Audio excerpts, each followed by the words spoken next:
Good morning दोस्तों। तो follow up में आई हूँ मैं जयपुर, और यहाँ सीढ़ियों पर बैठी हूँ क्योंकि यहाँ थोड़ा अच्छा सा एनवायरनमेंट है। थोड़ा आपको अगर मैं दिखाऊँ कि मेरे बैक में कैसा एनवायरनमेंट है। अ, ये मेरे सीढ़ियों के पीछे का है, पहाड़ हैं, सुंदर घर हैं, बहुत ही प्यारा व्यू है। मैं अपनी सिस्टर के यहाँ पर हूँ। और हाँ, तो मैं बताने वाली थी आपको, अभी मैं सुबह जस्ट उठ कर ही आई हूँ, है ना। सुबह सुबह मैं अपने ब्रदर से मिलकर आ गई और मैं सीढ़ियों पे थोड़ा सा आप लोगों से बात कर लूँ, ये मैं चाह रही थी कि मैं क्यों इंस्टेंट मेरा प्लान बना। तो हुआ क्या, मैं बताती हूँ। इंस्टेंट प्लान क्यों हुआ, आप में से बहुत से लोग घबरा से गए। एक दो बार इंस्टा पे मेरे पास मैसेज भी आया, क्या हुआ अचानक से आप फॉलोअप पे जा रहे हो। तो देखो, मेरा ईयरली फॉलोअप स्टार्ट हो गया था। मैंने लास्ट 6 मंथ पहले भी आपको बताया था कि 1 साल वाला मेरा स्टार्ट हो गया है।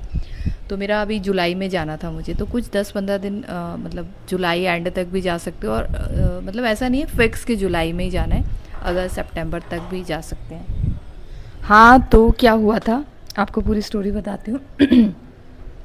कि मेरे अंडर आर्म्स में, आप सबको पता है, 2 सर्जरी हुई है, ब्रेस्ट में और अंडर आर्म्स में।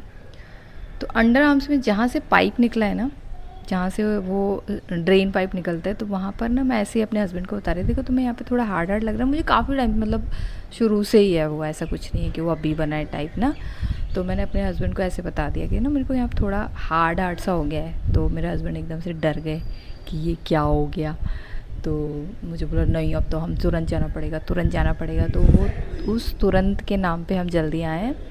इंस्टेंट मतलब कोई प्लान नहीं था। नहीं तो मैं हमेशा आपको लाइव में ना हमेशा बता देती हूँ कि मेरा क्या प्लान है फॉलोअप का। तो बहुत से लोग होते हैं ना पहले प्री प्लान कर रहे हैं, मैं इंस्टेंट बता रही हूँ, तो बहुत से लोग नहीं समझ पाएंगे कि यार उपासना ने तो अचानक से बताया, तो बहुत से लोग घबरा जाते हैं ना।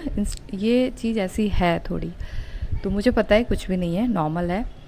सब कुछ नॉर्मल ही रिपोर्ट्स में आएगा। ये मैं हमेशा पॉजिटिव रहती हूँ, और अपने शरीर को हम समझते भी हैं। हम अपने शरीर को पता होता है हमारे शरीर के बारे में क्या है क्या नहीं है।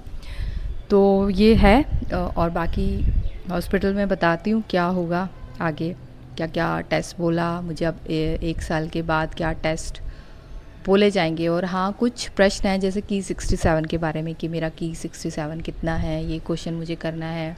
और थोड़ा न्यूरोपैथी फैक्ट से रिलेटेड कि कब तक रहने वाले हैं ये मेरे। और मुझे अगर ऐसे बाहरी तौर पर देखा जाए ना, अगर मैं मतलब क्या है मुझे ऐसा शो होता है, तो मेरे बाल बहुत ज़्यादा झड़ते हैं, आते हैं झड़ते हैं, आते झड़ते, जबकि मैं बहुत अच्छी डाइट ले रही हूँ, बहुत अच्छे न्यूट्रिशनल सप्लीमेंट्स वगैरह, खाना पीने का बहुत ध्यान रखती हूँ मैं। अपना वेट गेन नहीं होने दे रही हूँ, बहुत सारे मतलब ध्यान रखती हूँ मैं। उसके बाद भी मेरे बाल ज़्यादा झड़ रहे हैं क्योंकि। और एक और भी चीज़ है, मेरे ना पैरों के नाखून में हल्का सा भी अगर टच हो जाती है ना, कि कहीं से भी दीवार से, या कि वो ऑब्वियस है, सबको ही होता है और नॉर्मल को भी, लेकिन मेरे कुछ ज़्यादा होता है। हल्का सा भी टच कर जाता है ना तो पेन रहता है वो कुछ दिन तक।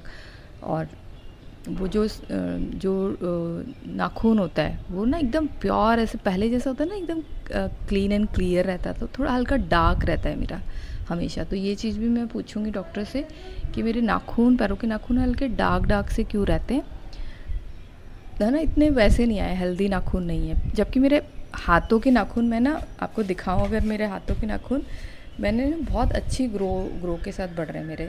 जैसे ये देखो, ये मेरा कल टूटा था, लेकिन अब देखना ये कल टूटा है ना, मैं आपको बहुत जल्दी दिखाऊंगी कि कितने अच्छे से ग्रो कर रहे हैं मेरे नाखून। क्योंकि ये जो नाखून, बाल, स्किन वगैरह जो होता है ना, ये हमारा एक्सटर्नल पार्ट है, जो स्किन का ही एक पार्ट है। हाँ, तो ये अगर आपके हेल्दी हैं, मतलब ये शो होता है कि आपके हेल्दी हैं। तो मेरे स्किन तो देखो एक एज का भी होता है, फिर भी मुझे अच्छी लगती है अपनी स्किन। ठीक है, स्किन ठीक है।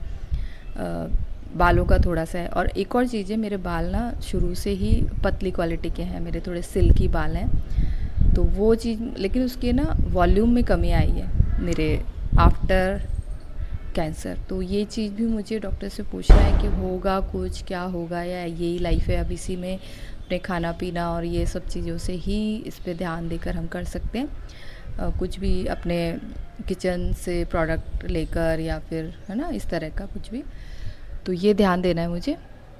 बाकी मिलते हैं। सारी अपडेट देती हूँ मैं आपको हॉस्पिटल पर पहुँचकर, जो भी है ना मैं अपडेट देती हूँ आपको हॉस्पिटल में पहुँचने के बाद बताती हूँ। अगर कोई नया कोई मिला मुझे, कोई सखी सहेली, तो ज़रूर उससे मिलवाऊँगी आपको, है ना। तो मिलते हैं फिर बाद में। सुबह से ये पूरा दिन हॉस्पिटल के नाम, सुबह शुरू होगा शाम तक होगा और रिपोर्ट सेम डे मिलेगी नहीं। और हम भी इतनी जल्दबाजी नहीं करते हैं, कोशिश करें तो शायद मिल भी जाए, लेकिन फिर डॉक्टर जल्दी चले जाते हैं तो डॉक्टर को नहीं दिखा पाएंगे।